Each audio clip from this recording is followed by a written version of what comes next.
Ashamaar kafuunee akkam jirtanii kabajamtoota fi jaalatamtoota chaayinaal ayyaantoo sallaa jajjalatti argamtan nagaan koo bakka jirtatti sinaa qaqqabu baga jiraattanii baga eeggamtanii yoo eegdan isiniin jechuun jaaladha. Egaa kan waan ajaa'ibaan fideetoo dhufe kana kophaattumatti hojjechuun barbaade meeshonni baay'een jiru garuu wanna adda isa godhu wanti baay'een jira. Viidiyoo kana laayik sheer gochuun dagatina warroonni chaayinaala keenya faarawaa taatan jiraattan sabskraayibii godhaatii maatii keenya taasiniin jechuun jaaladha.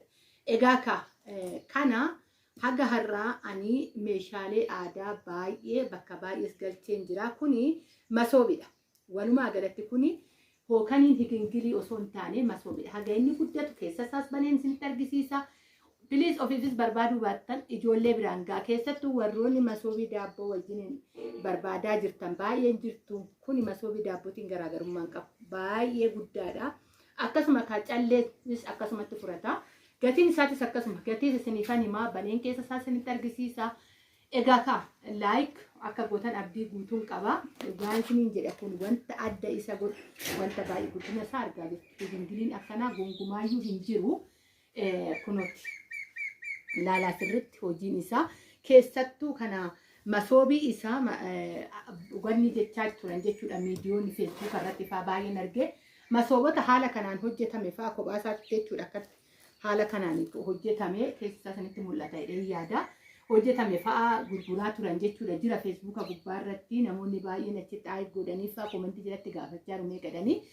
Kanarratti kan aadaa hojjechuu jechuun waan xiqqaa miti akka argaa jirtan hodhumti isaatillee dhugaan isiniin jedha bareedina hodhaa isaa akkatti inni liqimxim jedhee too hodhame eessaa ka'ee callumti isaatuyyuu laal gadi bu'a.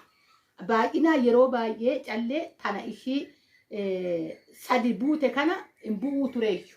Dhugaan isiniin jedha amma bakka wanni hunduu shaashaalamaatuma hammuma bulamu namni beekumsa dabalachaa deema haguma bulamu namni ogummaa ofii funaannachaa deema jechuudha. Kana laaluun isinitti argisiisa wartanaan dura galee hin beektu. Sadan asii bu'e kuni jiru ture kun laal gadi bu'eet dakatti bu'e. Baay'ee tokko bareeda waan barbaadan keessa godhattanii waan barbaadan mana namaa gizetti tokko inni guddaa qabxii ijoo faayaa fiidha argitu akkaataan isaa hunduu. Inni lammataa waan barbaadan baattanii too waan qopheeffattan as keessatti qopheessitan mana namaallee fudhattanii too deemtu. Akkasuma sagantaan waggaa jiraate mana keessatti qopheeffachuu ni dandeessu. Egaa asitti immoo sirriitti qadaada irratti bareedeessu.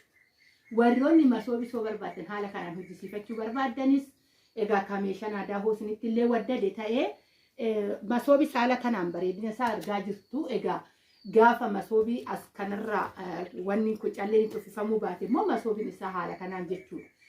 Baay'izawwee biddeeniif baay'ee wanni miti kana wanni isin beekuu qabdan loggoma isaatu argaa jirtu laa. Akkatti inni loggomame yoo qadaadamu hinuman buqqaan wal qabsiistanii too qadaaddan taane haalli loggomaa isaa gatiin isaallee akkasuma isiniifan viidiyoo irra hin utaalinaa dhaggeeffadha. Yoo fi fayyadamuu baattanii namoota fayyadamu biraan gaara akkaataa laal loggomaa isaa sirrittan isinitti argisiisaa keessan loggomameetidha.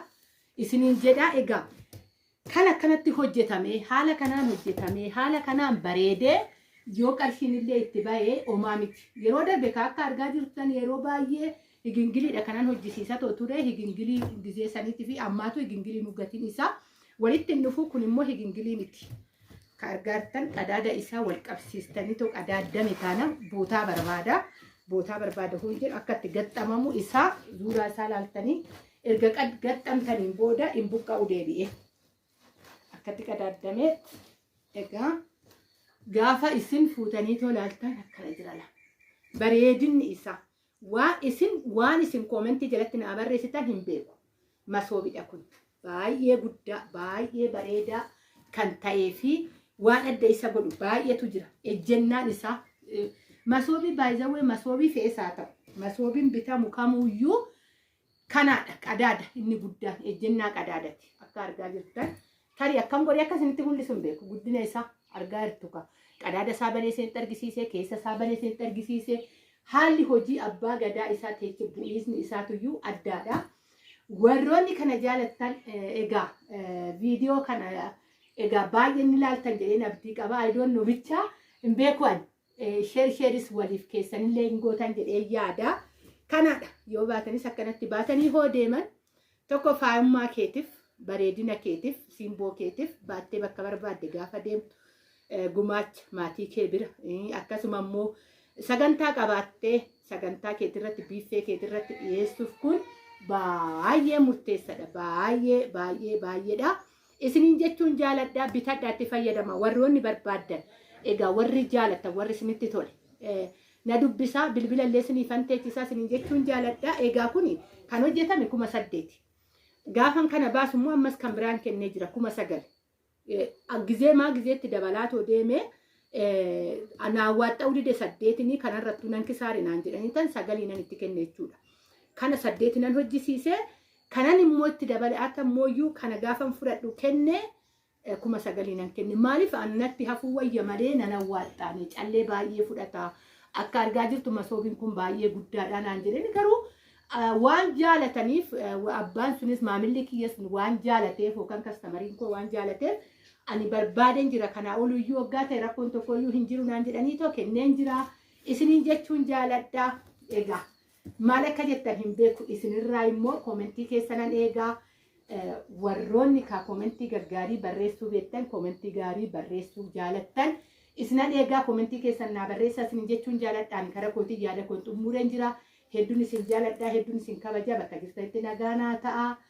Egaa kan meeshaaleen ajaa'iba ta'anis ba'aa jiran viidiyoon kun akkasiin jala hin dabarree hoosin sabiskiraayibii gootanii meeshaalee adda ta'e hojjetamee karaa keessan dhufaatoo jirutu jira. Isas hin daawwattu haata fayyadamuus baattan ilaaluun nuyyuu waa tokkodha isiniin jechuun jaaladhaa. Egaa kana keessa kan fayyadamus danuu jira waan ta'eef iyyuu isiniin jedha nagaanaa ta'a baay'ee.